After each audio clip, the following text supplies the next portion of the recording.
welcome to another episode of the Bottom of the Stream Movie Show. My name is Adam. My name is Nick. Welcome back. It's another edition of the world famous Bottom of the Stream Movie Show, where we are on a never-ending quest to find hidden gem movies at the bottom of the Netflix or Amazon Prime stream. We are indeed. Every week, we randomly select a movie to talk about. You say every week, but not this week. Oh, no. This week's wildcard week, Nick. It is. So, myself and Adam as the presenters and our Patreons get a wild card to play once a season in which you can bypass our randomizer and choose the movie that we watch. And whose wild card is it this time? It would be mine. Amazing. Always a fun time of the season for my wild card. I always try and go a little bit loopy with it. And I think I've successfully achieved that goal this week. I can't wait to talk about this movie. I can't. I'm really excited to talk about this one. This week, I chose a movie called Dollman. You did. Dollman was released in 1991. It is an 18. It runs for 1 hour and 22 minutes. Currently rated at 5.2 out of 10 on IMDb, and it's on Amazon Prime in the UK. 5.2 out of 10 on IMDb?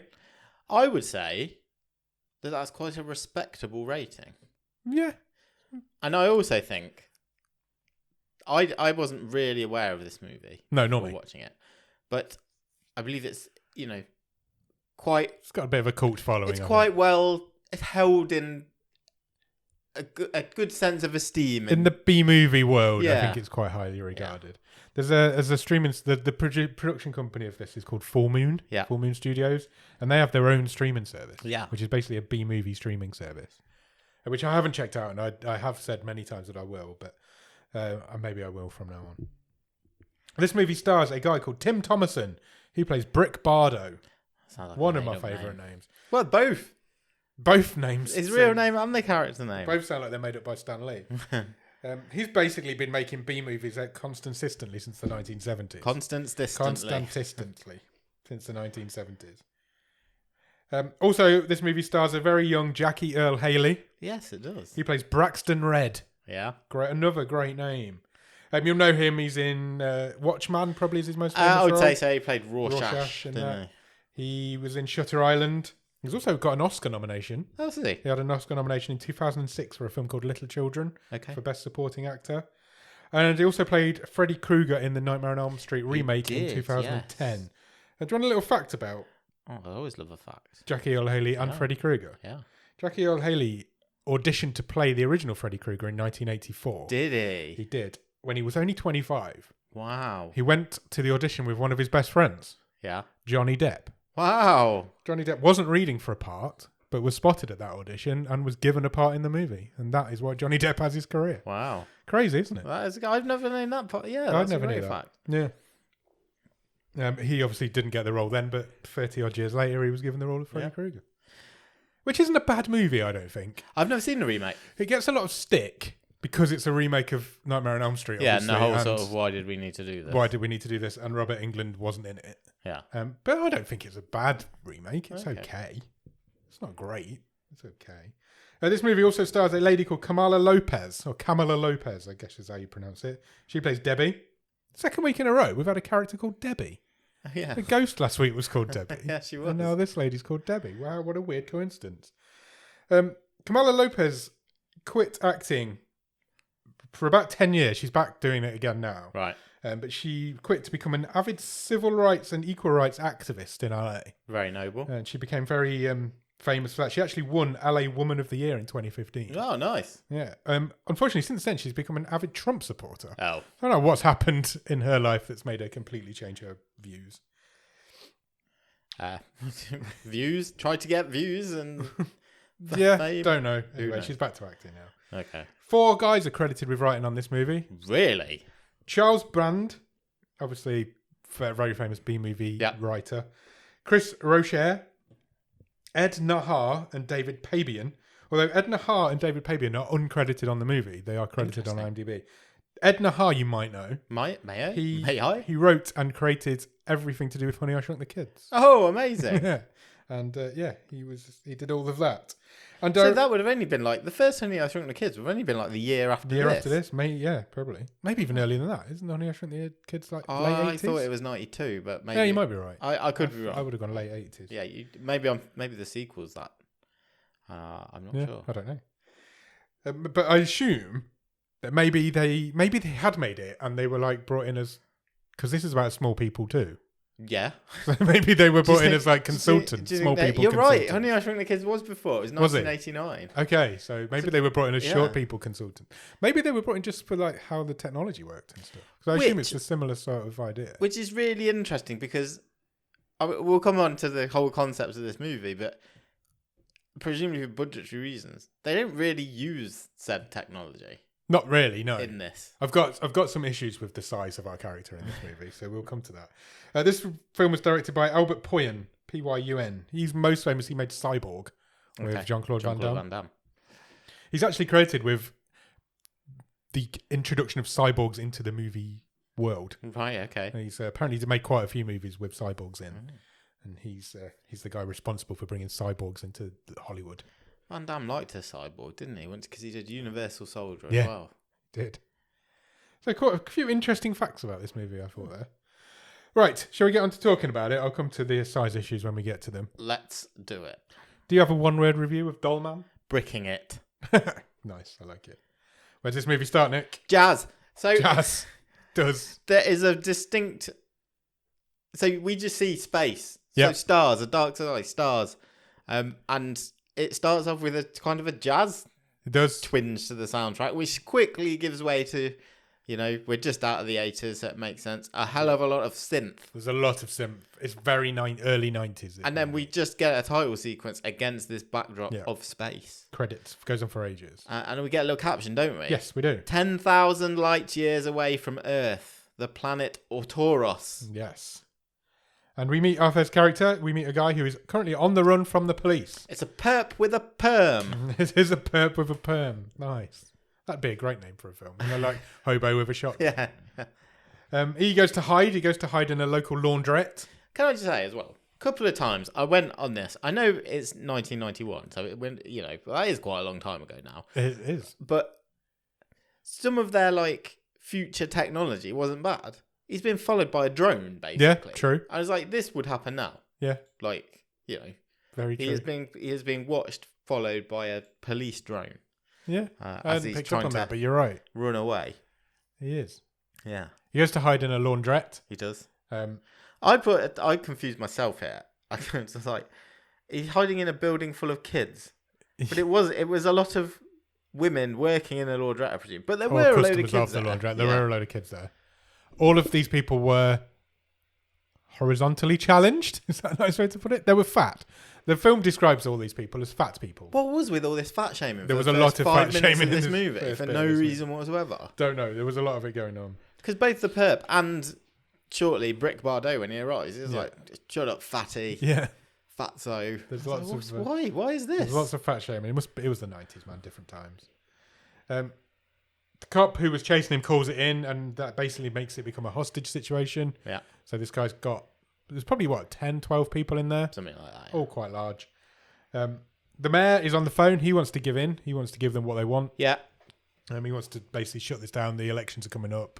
Yeah, and needs a quiet end to this siege. Maybe 10,000 years from Earth, but the politics and everything seem very similar.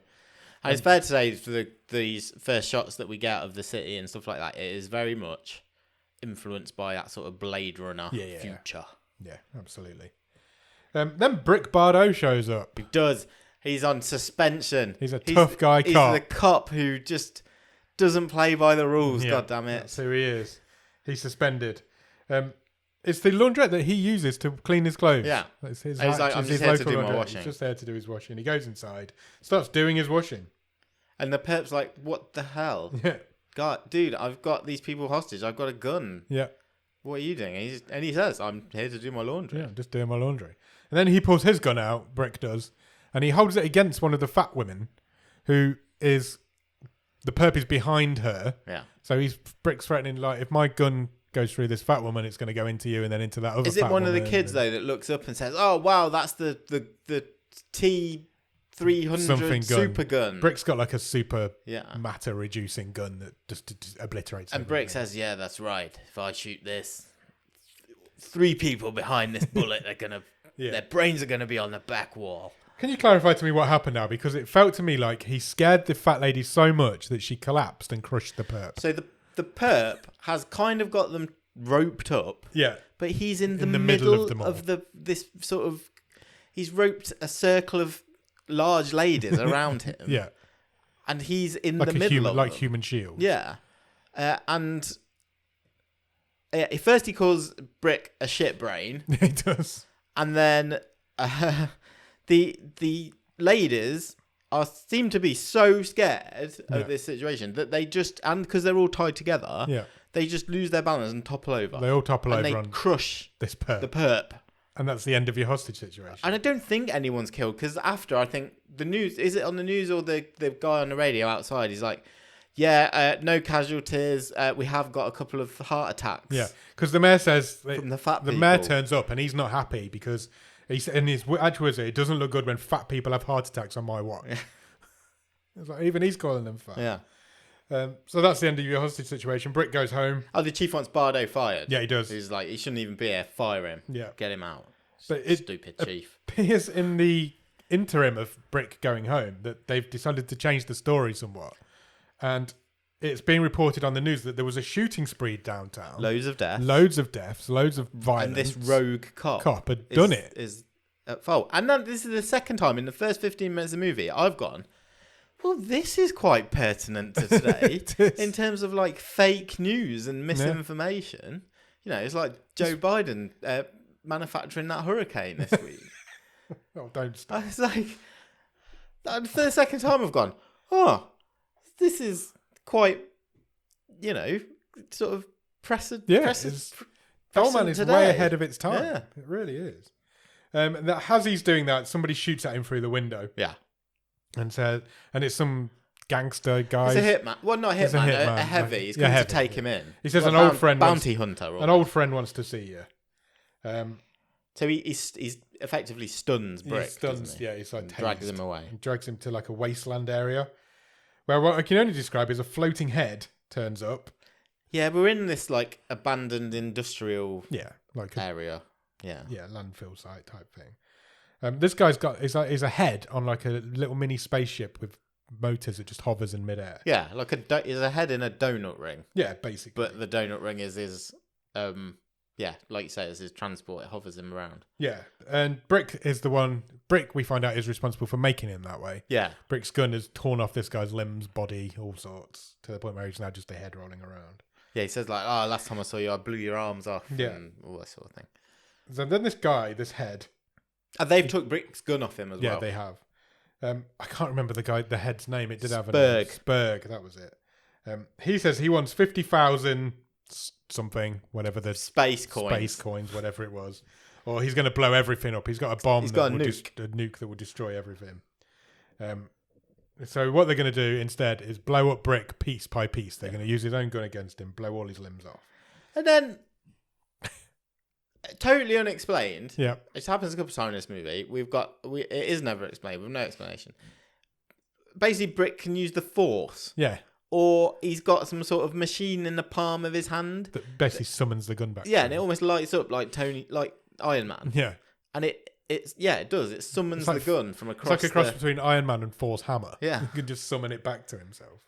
And it flies into his hand, and then he shoots them all and blows them all. Yeah, he blows shoots all the goons with his gun, and it's pretty gory. Oh yeah, he's blowing holes in them. He blows a head off one of them. Yeah, there's violence. There's a lot of gore in this movie everywhere. It's great. The floating head guy does get away though, and he manages to get onto his spaceship. Yeah, he has a spaceship. Brick also has a spaceship. Yeah. So then we get a flying saucer chase scene. Even though it wasn't. I mean, he must have sold another spaceship because he was. Yeah. It wasn't his spaceship, surely, because he was. Anyway, he follows him. He does. There's a space chase. There's a space chase in flying saucers, and now, what did you think of the effects of these spaceships? It was like I was watching a film from the early 90s. I would say worse. Yeah, it wasn't too bad, but I've seen better. It's the old thing where the lines between the models and the back projection. It's just so visible. Yeah, it's visible. Yeah. Then they happen to chase each other into some sort of portal or black hole. Yeah, or again, something. no explanation necessary because, well, you're not getting one. It's only 80 minutes long. Asteroids was too much of a difficult special effect. Yeah. So they say, oh, we're heading into the energy band. Right. And their ships start to break up and they're like, got to keep it together. Yeah. So they're both chasing each other. They both fly through this thing. They both crash land on an alien planet. Yeah. Which appears to be in exactly the same location they took off from. They have crash landed on exactly the same industrial estate. Yeah. Which is now on a different planet 10,000 light years away. And they've both sort of passed out as they've both, crashed in their... they're both unconscious. Yeah, unconscious in their cockpits. And we hear the ship's computer say, you are on planet Earth, blah, blah, blah. Atmosphere is breathable. Yeah. We have noted that all life forms here are approximately a ratio of 6-1 bigger than ourselves. This is my issue with this film. 6-1 implies that humans are an average of 6 foot. Yeah. And they keep calling Brick the 13-inch man. Yeah. Brick Bardot is not a 13-inch man on there. 13 inches is a foot, over a foot. Yeah. He's 6 inches at best. At very best. His size sort of seems to change when this movie needs it to. He's never a foot tall. He's never. Then how big's that rattler at the end? Exactly. He's not. That's this high. He's not that big. You can't hide when you're that big. You can't live on a kitchen table when you're a foot tall. He isn't a foot tall. I don't know why they've done it. Why not just say it's a ratio of 12-1 and make him 6 inches tall? Yeah. It's almost like they don't know what it is. It's all because there's a joke later on in this movie where someone says, I wouldn't mind having 13 inches. Yeah. The whole movie's ruined for that. Then we get a 90s montage of rough New York. We're in the Bronx. Yeah. We found out. Some hoodlums stick up a store, don't they? Yeah. A bodega. Yeah, there's like a montage of what it was like to live in the Bronx in the 90s. And then the same gang who we've just followed sticking up this convenience store then gets mown down in a drive-by. Absolutely, they do. And then we see a drug deal going on. Yeah. But a young woman breaks it up. She's like, not in my neighborhood. Yeah, not on this corner, not on this street. Get out of town. She's trying to clean up her own neighborhood. We follow her then because this is Debbie, our main female character in this movie. She's got a meeting to get to. She started a neighborhood watch program in her local town, which the police chief approves of and attends. He is there. He's there to sort of say, look, I want things to improve as well. Yeah. All this sort of stuff, and the residents are like, no, we want action now. Yeah, drugs going on out there. He's basically gone for some sound bites. Yeah. Because there's also a mayoral election going on here on Earth. Yeah. There's like a mirror world. She leaves this neighborhood watch meeting and is instantly kidnapped. She fights back, bundled into a van. She fights back. She tries to escape, and she does manage to escape. And coincidentally, right near where Brick's ship they've crash taken landed. her to this abandoned industrial estate, presumably to kill her. Brick notices something going on. He's awake by this point, but he's still groggy. But they're going to burn her, aren't they? Yeah, they get covering petrol. Yeah, Brick's watching. And then he manages to crawl out of his spaceship, hide behind a pebble, because he's tiny. He's not 13 inches tall. And shoots 2 of them. And they can't see him. They can't see him because he's tiny and not a foot tall. And he manages to get shots into 2 badly of them. Injured. Yeah, and one of them's more a glancing blow. But it does make them all run away. Yeah. And then Brick Bardot sort of says to himself, it was quite a good line. He's like, shit, I hate giants. He does say that. Which is very funny. She is very confused. Very. He thinks he's dreaming as well. He thinks he's still unconscious. They both think they're seeing things. Yes. Or concussed. Yeah, she thinks she's got a concussion. He thinks he's dreaming. Yeah. He doesn't want to go. She wants him to go with her. Yeah. Wherever she's going. And he doesn't want to go. He's like, no, I'm going to fix my ship and leave. Yeah, so he gets back into his spaceship. And then she just picks it up as if it's a toy spaceship and carries it That home. would be so heavy. Yeah, it would be pretty heavy. If it's made of actual spaceship things. Yeah. But it's still big. It's big. It's just now smaller. Again, to put to your point earlier, if you scaled everything to that scale, so say your Star Wars toy, your figure was a foot tall. Yep. The spaceship's going to be massive. The scale's completely The scale's completely off in this movie. It does not work. But anyway, she just picks it up, tucks it under her arm as if it's a toy spaceship, and just. And he's goes Brick's still in the. Yeah, he's still inside in the cockpit. So he's going against his will. Just as she leaves, some more thugs turn up. Yeah. And they find the other spaceship, the other crashed head. Crashed head? Well, yeah, crashed spaceship with a head in it. And he kind of talks to them. He wants to work with them. Sprug. I don't know if it's Sprug or Spurg. I think it was one Spurg. of those. That sounds right. And he gives the old speech, doesn't he? We can help each other out. We're cut from the same cloth. And I've got a bomb. I've got a bomb here that could rip your dimension a new asshole. Yeah. Is what he says. Meanwhile, Debbie takes the ship home. She's managed to get home. She's got a kid. The kid's called Kevin. Yes, and when she gets home, the news is on in the background. I don't know if you noticed this, and it's talking about we are looking for eyewitness accounts of 2 UFO sightings. Yeah, overnight over the city. They'd have been tiny. Her kid Kevin thinks it's a toy that she's brought home for. Yeah, of course. It isn't. She explains that it isn't, and she tells him straight away that there's a little man inside. Brick gets out. He meets Kevin, and this is the first time I think where and it doesn't happen many times, but probably literally only 4 or 5 times in this movie where Brick is in the foreground as a small person, and there in the background he's like standing on the table talking to him. Yeah. Oh, it looks bad. Yeah, it doesn't look great. You think that I know that's a big Disney movie, but you think Honey, I Shrunk the Kids is 2 years before this. Yeah. But yeah, there's also there's a big budget difference between I know these there two is. movies. I know there is. That's what we're filming here is a cinema screen with those two on and Yeah. him standing in front of it. Yeah. That's what this is back projection. He shoots a cockroach. A cockroach walks across the table. He shoots it with his big gun. And Debbie loses her mind. She's like, we will not have guns in this house. I still think, again, we are going to belabor this point. If you're a foot tall, I don't think you're that bothered about a cockroach. No, because he's not a foot tall. He's 6 inches at the most tall. Meanwhile, the thugs take their head back to their hideout. And the injured guys are there, the ones that Brick shot. Yeah. These all work for the same team. And we meet... this is Braxton, is our main character. This is Jackie Earle Haley's character. Yes. He's like the head hoodlum. He's really annoyed because one of his henchmen has bled all over the pool table. Yeah, so he shoots and kills this guy. He's like, I'm really annoyed that you've done this, so he kills him. His reason for killing him was that he was moaning too much. Yeah. Because he was in pain. And the guy who's less injured is like, it was Debbie. It was Debbie. She's Debbie and the Dollman. Yeah, the Dollman. And this is where the head perks up because he's like, that's Brick Bardo. You need to kill Brick Bardo. Yeah, Brick Bardo's the bad guy in this situation. You have got to take care of him. He's the baddest man in the universe. Yeah. Meanwhile, Brick's back at the house trying to fix his ship up. He's doing some mechanic work. And Kevin's constantly asking him loads of questions. Kevin asks him if everyone from his planet is an asshole. He does say that, which is quite funny. And Kevin says, I'll go and fetch Gerald. He'll know how to fix your spaceship. Yeah, he's really my clever. genius friend. Yeah. And the next thing we know, there's loads of people in their apartments come to have a look at this little man. Debbie chucks them out. Debbie chucks them all out, except for Gerald. He stays for a little bit, but then he gets chucked out as well. Then the thugs turn up at the house. Yeah, Braxton and his crew. Because they know Debbie. They know who she is. Yeah, she's on the block. She's the local goody two-shoes that nobody likes.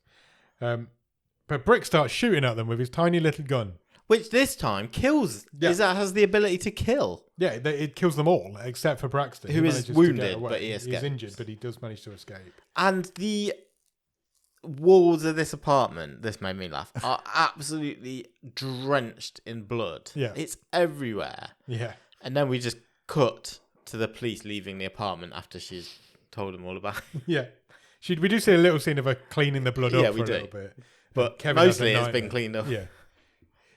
But he has got like this matter-reducing gun that's like the most powerful gun in the universe. Why didn't the police take any interest in the fact that there's this very small person with a matter-reducing gun in there? Yeah.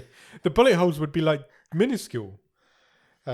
Meanwhile, Braxton gets back to his like headquarters, his gang clubhouse, and the head says, "Look, because Braxton's badly injured, and Spurg says I can fix that. I've got this like power that heals people."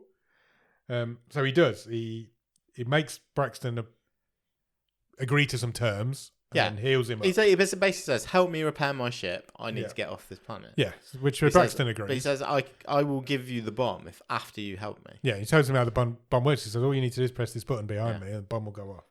So he does some sort of magic molecule healing device thing. And Braxton is all fixed. And then, as a thank you, Braxton just squishes him.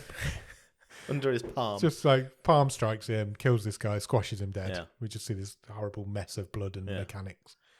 Were you surprised by the death of Spurg? Yeah, I was. I thought he'd be in. I thought he'd be in for the whole ride. Same. I was like, oh, okay, he's dead now. And then we go back to Braxton. We go back to. I had some adverts at this point. Oh, did you? Yeah. Oh, mine were earlier on. Oh, were they? Yeah. We go back to Brick, and he's like talking to Debbie while she's comforting Kevin. Yeah. And he's like, I guess this just goes to show, whichever planet you're on, violence is everywhere. Nick's doing a voice there, but it's a very good impression. They're like tucking themselves in for the night. They're going to sleep. That answers our question from the other week about the adverts, because mine were earlier on when he shot the cockroach. Oh, okay, interesting. Yeah. Okay, so the adverts are not always at the same spot. Brick and Debbie decide to get some sleep. They bed down. Brick gives her a bit of a backstory on who he is. He basically used to have a wife, he used to have 2 kids, but someone hurt them, and to get to him. I took it that they were killed as a revenge for that's what he all the criminals he'd put away. And Debbie says Kevin's dad was actually killed in a shootout in a liquor store. He was part of a gang, though. He joined a gang, and she's desperately trying to keep Kevin away from that lifestyle, but she's like, I'm aware it's a matter of time. It's everywhere in this town. Next morning, Debbie... just for that, he says, well, you should fight fire with fire. Yeah. And then she says something like, wouldn't that just make a bigger fire? Next morning, Debbie sends Kevin to school. He doesn't really want to go, but he's got no choice. He's got to go to school. He's got to get his education. 17 people viciously murdered in front of him. And she's got to go to work because she's got to pay for Kevin to go to school and eat. But she says to Brick, you stay here. And he's like, no. Yeah, he's like, I'm going to go and finish this. Yeah, he says, no way, I've got to go and finish this. Then Debbie's just telling everybody at work about this man that she's got living with her. And she says to her mate, oh, come over and meet him later. Yeah. And she says, I've always wanted to meet a man with 13 inches. Yeah, and then did you notice that, like, it's just really lazily dropped in there, but their job is basically involves processing toxic chemicals. Waste. Yeah, toxic waste. I did notice that. Very random. I thought she was going to work in like a cafe or something, but no. Meanwhile, cut back to Braxton. His wound has reopened. He's in a bad way. He probably killed the head guy too soon. Kevin and Gerald come home from school early. They're still trying to fix. They're still trying to sort Brick out. Brick's still there. And now more people want to join Debbie's neighbourhood watch scheme because they know that she's living with this rock hard 13-inch man. And they've seen the neighbourhood get cleared up. 13, however many hoodlums were killed last night. And the neighbourhood's starting to be cleaned up a little. Yeah, and one of the ladies basically says, "Look, we can use Dollman to blow away kill all the gangsters that are around." When Debbie gets home, Braxton grabs her again. She doesn't even get into her apartment. She doesn't even get in this time. She literally just is outside her house. So he starts beating her up outside the house. Some neighbours step in to stop her. And one of the neighbours goes upstairs and says, Kevin, your mum's being kidnapped downstairs. And I'm like, that's an irresponsible thing to say to a 10-year-old. But Brick overhears. What happened here? Brick did a running flip off the table and jumped out of the window. Literally, it was like he was flying like Superman with his arm in front of him. Yeah, he flew out of the... He was a doll at this point. Because somebody threw him through a glass window. But no one's ever said he had superpowers. No. But he leapt and flew across the room. Yeah. So, like, if through a glass window. Again, scaling that up, that'd be like you jumping out that window to the end of your garden or something. Yeah, maybe more. So weird.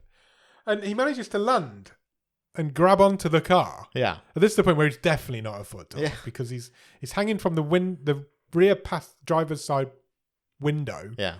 And his feet just about hit the door handle. Yeah. 4 inches, if that. But he manages to ride this car all the way whilst with the Debbie's in. Back to the wasteland area. Braxton's getting worse. Yeah. Losing blood. In a really bad way. He's alone with Debbie. There are other hoodlums about. They're guarding the place. They've put a perimeter up, haven't they? Because they know Brick's going to come after them. Yeah, they've set the They're trap. Terrified of this man that's 6 foot tall. 6 inches tall. He may as well be. He may as well be. But they're all waiting for him. Braxton's in a bad way. Brick is there, but they haven't seen him yet because he's so tiny. Oh, this went on for ages. Him just sneaking around behind and they're debating bricks whether he's going to show up or not, and whether he will. And Braxton eventually says, "Look, he's not come in. You go to him. Go and find him." So everybody gets in their car. Oh, he has to go. He has to scare a rat off. He does. That's now the same size as him. Trying to claw him through a tube. Yeah. I can't speak. Trying to crawl through a pipe is what I was trying to say. But a rat comes at him, so he scares that off. He manages to knock a dude out with a tiny little piece of metal rebar, I think it was. All the gangsters are getting impatient. They're just all getting in a van and a car. They're all just about to leave. It's been 3 hours. I don't think he's coming. It's not coming. Just as they are literally about to pull off, this guy who Brick has knocked out wakes up and starts shooting his gun at Brick and misses every single time because he's so tiny. And then everybody's like, "Oh, he must be here," and everybody gets back out of the van and the car. There's a shootout. And there's a shootout.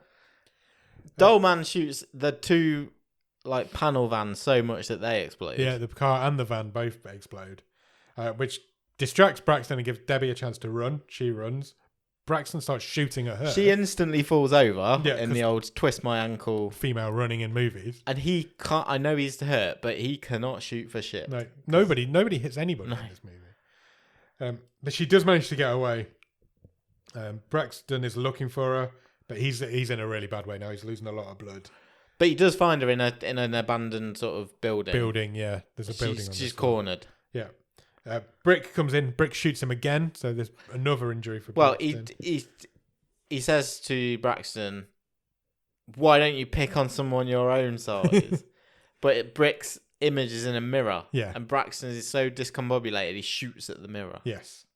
Whereas Brick's obviously on the opposite corner of the room. And then a burned guy comes running in. Yeah. I assume he was in one of the cars or vans that just blew up. He's shooting. Brick takes him out, but manages to drop his gun in the process. Braxton grabs it, and it's now a tiny little toy gun in Braxton's hand. He goes to shoot Brick with it, but he can't get his finger in the triggers. But Brick, we know Brick's superpower. He can summon this gun back to him. So he does that, yeah. So he does that. And he's got Braxton at gunpoint. In his sights, yeah. Yeah, completely. he's about to pull the trigger. And then Debbie steps in front. Yeah. And this is too much for her. Yeah. She says, no, too much. There has been too much killing. You can't fight fire with fire. So Brick agrees not to shoot him. So Brack says, fine, then I'm going to set off this bomb. Yeah. And he does. But nothing seems to happen. I was again very confused. So Debbie runs. Brick runs. Brax doesn't run. Despite Brick's small size, seems to get just as far away as Debbie. Debbie does, yeah. And they are both very much caught in the blast of this nuclear bomb. Yeah. Which doesn't do anything. No. I think it knocked the building down that Braxton was in, I think it did some damage to the building. You've got to remember, this is a nuclear bomb from another planet that has been shrunk down by a ratio of 6-1. Right. It's still a nuclear bomb. Still a nuclear bomb. Which they were caught in the blast of. Yes. I don't care if it's a sixth of a nuclear bomb. It's not just knocking down this already derelict building. Its power may have been greatly over exaggerated by its owner. Maybe we'll say that. Okay, we'll say that. We then catch up with Debbie and Brick, who are sitting on some bricks in this wasteland, looking at the sunset. They're apart. They're Yeah. across the way from each other. Yeah. And the final line of Bricks in this movie, Brick waves to her as the sun is setting. It's a quite nice shot because they're apart, they look similar size. Yeah. And he turns to Debbie and says, "So Debbie, tell me size doesn't matter." Yeah. And then the credits hit, and that's the end of your film. Yeah. Force. I want to know if he got home. Did he go home? I could have done with a roundup. Maybe. There's a sequel. I assume it's still set on Earth. Yeah. Because it's called Dollman versus Demonic Toys. Yeah, it's only an hour long. Which feels like a watch along. Definitely. And one Sunday night in the Discord if you want to join us. And we get a sort of, I've called it a 90s montage credit. So you see the best action moments from every each character in this and movie then you get the with actor's name. Yeah. Yeah. Proper 90s credits. I really enjoyed it for what it is. I did as well. It's so of its time. Yeah, it's a little curio. It's nearly over 30 years old now. And it's like, it's just such a stupid idea. Yeah. But you just go with it, and it's like it is not aged well. It hasn't aged well. I don't imagine it looked great at the time. Yeah. Let's be honest. But it's fun. But I don't think my sort of takeaway on it is, this came out as a B movie at the time. It's not. Yeah, 100%. This was never like a cinematic release. This was low budget in the early 90s.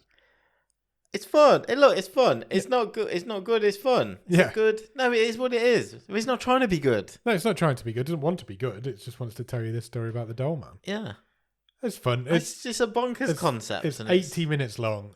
There's no like filler. Yeah. It's constant action from start to finish. They really got their money's worth out of that disused industrial estate. The whole film was basically filmed there. Location. One flat, which I imagine is over the road. Yeah. Yeah, it was an interesting one. Look, the acting's not terrible considering the movie that they're in. No, not at all. Jackie O'Haley gives it his best. Yeah, he's very young in it. Yeah. But he does give it his best. He's young, but he's got like a young people skullet, were older. hasn't he? Young people were older back then. Yeah, he's got a skullet that just makes him look old. He's always looked old. Yeah, but I'm really glad I watched it. Me too. I enjoyed it. I had a fun time watching it. It's an awful lot of fun. I'm really glad I picked it. It's a proper me wildcard film, I think. Stupid little crazy B movies. I had a lot of fun with it. It's exactly what I was expecting it to be. Yeah. When I saw the synopsis, I was like, okay, this is just going to be... It was probably a little bit more violent than I was expecting. Yeah, I agree. I think the amount of gore... Yeah. The money went on the gore and the, pig entrails or whatever they've used more than the trying to concentrate on making sure Dollman's the same size throughout this movie. Yeah. And actually, the fact that his size differs incredibly depending on the scene and what they need him to do is kind of a bit charming. The only thing that he isn't is ever 13 inches tall. He goes between an inch and 6 inches at the most. He's never 13, but they always describe him as 13 inches tall. Yeah. Yeah, I thought it was great. What was the best thing about it? That's just how stupid the concept is. It is. It's like, fair play. Proper little 90s Why not? Curio movie. Would you change anything about it? I wanted more Spurg. Yeah, he died too. I imagine the effect must have been quite difficult to do. I'm sure it was. In a smaller scale as well. He was a more interesting villain than just the generic hoodlums. It was a nice little... I can't believe they've just squashed him out of nowhere. Yeah. It was quite funny. If you were going to make Dollman today, who was you casting as Dollman? Who's the guy who was in Avatar and VFW? Oh, great shout. Stephen... Yeah. That guy. I'm terrible with names. Why are you making me do things? It's a great shout, though. Oh, what's his name? It is Stephen. I know it is. It is Stephen... People are shouting. Stephen Lang. Stephen Lang, that's him. He's getting more... He'd be a good one. Yeah, I'd take that. He's being Dollman. Because he's got the gruffness for it as well. He's got action chops. Yeah. So I think it'd be him. Good shout. Is Tim Thomerson still around? Maybe he could I think so. come back he could have a cameo with it. I think so. Yeah. 78. Okay. We can get him as a cameo. But then Stephen Lang's 72. So have them both, they could be brothers. Brother Dollman. Yeah. Why not? Yeah. Cool, right. Should we talk stream table? Yeah, let's do it. You want me to read it out? Yes, please. Currently, we have 11 films in our stream table. Currently, our number 11 is Freak Show. Our number 10 is Barely Dreaming. Number 9, Shark Lake. Number 8, Nessie and Me. Number 7, Cosmic Candy. Number 6, Ape Canyon. Number 5 is Office Invasion. Number 4 is Frozen. Number 3 is Don't Return. Number 2 is Fury. And number 1 is Unknown Origins. Where is... there's only been one wildcard played so far. Where is that currently? Was it Unknown Origins? No, Frozen was the wild Frozen card. was the wild card, you're right. Where's Frozen? Card 4th. I think this is going to be a very much... I can see people who have got their own stream tables potentially varying where this goes. Yes, I agree. Depending on your tolerance for stupidness. Cheap 90s B movies. And yeah, I think you're either going to get a kick out of it and enjoy it, or you're just going to be sitting there going, what? Why? What? I enjoyed it. I think it's top 5 for me. I'm going on a sheer. How much fun did I have? Okay, so Office Invasion is number 5 currently. This is more fun than that. Yeah, it is. Number 4, Frozen. I preferred this to Frozen. Okay. Number 3, Don't Return. Last week's movie. I think Don't Return is one that I'm going to kind of have a bit of a soft spot for just because it was a trier. Yeah. But I think I enjoyed this more than that. Okay, that's interesting. Number 2, Fury. I think that might be it for me. Okay, so you want it in third. I think that is my starting offer. This is my wild card, so I don't want to talk it up too much, and I'm not going to because I don't think it's actually better than Don't Return. Okay. I was surprised by how much I enjoyed Don't Return and its little Don't twists. Return was a nice surprise, wasn't it? And it's a decent film. Whereas this was exactly what I knew it was going to be. Yeah. And I don't know. You're right. I think I've got a bit of a soft spot for Don't Return as well. I think it might be the little sleeper of the season. If you want this at 4th, I'm quite happy for it to go. As long as it beats Alex, I don't really mind. I think it's the best wild card so far. I mean, we've only done 2. Out of those 2, I preferred it to Frozen. Yeah, I agree. I did too. Yeah, 4th. Yeah, 4th. Fourth's a great really result good for result. Dollman. It really is. Right. All that means is we've got to pick next week's movie. Well. Oh. I have decided. Yeah. Just because you've gone and played your wild card. Yeah. That I will, hot on your heels, do the same. Back-to-back wild cards between me and you. Yeah. I like it. That's a fun idea. Let's spice things up a bit. Okay, that means you've got to tell me what's going on this week then, Nick. So yeah, third wild card of the season 2 in a row. has been played by me. Never had 2 in a row before? I'm not sure. No idea. Don't know why I asked. And I have chosen, I am also going to Amazon Prime. Okay. And I think most of our wild card, because it's a novelty this season, I think most of the wild cards will be. But I am going to Australia. Right. Because that, I've chosen an Australian movie and it is called Necrotronic. Necrotronic. That sounds fun. That's a very Australian name. Is it? I don't know if it feels it. Okay. And if I could do an Australian accent, it would work in an Australian accent, I think. And one of the reasons I've chosen this movie is because we have, in our day, watched a movie from this director. We have indeed previously. We have. I know the director of this film.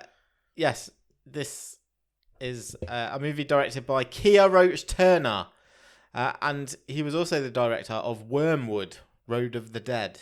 Interesting. Which is a movie we definitely watched way before this podcast started. Way before this podcast. It was a sort of violent Mad Maxy / zombie movie. I think it's regarded as one of the best zombie movies of recent times. As a low budget zombie movie. Yeah.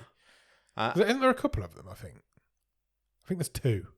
Yeah. There is a short film sequel, and they were trying to get the actual sequel off the ground, I think. We'll do some reading for next week. Definitely. But this, this was his movie after Wormwood, Necrotronic. And the synopsis simply reads, when a demon possesses the internet, a porta potty technician and a demon hunter must join forces to remove the evil from the web before it can cause any harm. How does a porta potty technician get involved in that sort of thing? You will know at least one person in this movie because it stars Monica Bellucci. That's crazy. Really? It's from 2019. It's an hour and 37 minutes long. Necrotronic. Okay. That's Nekro. Oh, no C. Yeah. Interesting. In the UK, you can find it on Amazon Prime. So go and do that. Go out and watch Necrotronic. And in the meantime, check us out on Instagram, Letterboxd, and TikTok. Our username is @BOTS_podcast. If you want to drop us an email, our email address is bottomofthestream@gmail.com, and our website is bottomofthestream.com. On our website, you'll find every episode we've ever recorded, or loads of other cool stuff, all of the stream tables, and you can even get some merch if you want to buy a Bottom of the Stream action figure. Oh, That would be amazing if you get me and you action figures. After you've done all that, head over to Patreon, patreon.com/bottomofthestream. On there, for £5 a month, you will get early access to episodes, you'll get bonus episodes, and you will get a wild card, which means you can do what I've just done, what Nick's just done, play a wild card, pick a movie. If you pick the best one of the season, you will win a prize. Alex is not winning that prize this season. Oh, you have taken the lead. I've gazumped him already. After you've done that, head to Discord. The Discord is a wonderful group of wonderful people who will chat to you about anything. We play games, we do watch-alongs, we've got all sorts of cool stuff going on in the Discord. Check it out. The Discord link will be in the bottom of the show notes. If you can spare some time, please consider leaving us a rating and review anywhere you can rate and review podcasts. We're on all those places like Podbean, Podchaser, Spotify, Apple Podcasts, YouTube Music. You can find our Monday show, Bottom of the Stream with Adam and Nick, where we round up all the news of the week in the world of streaming and movies as a video on YouTube as well as a podcast. You can indeed go and do that. Get our subscribers up. Let's get some views over there. The more views we get, the more we can do. It's good fun times. Good fun times indeed. Do all of that. Go out and watch Necrotronic, and we'll be back next Monday for Bottom of the Stream with Adam and Nick, and next Thursday for the movie show. Cheers. Bye.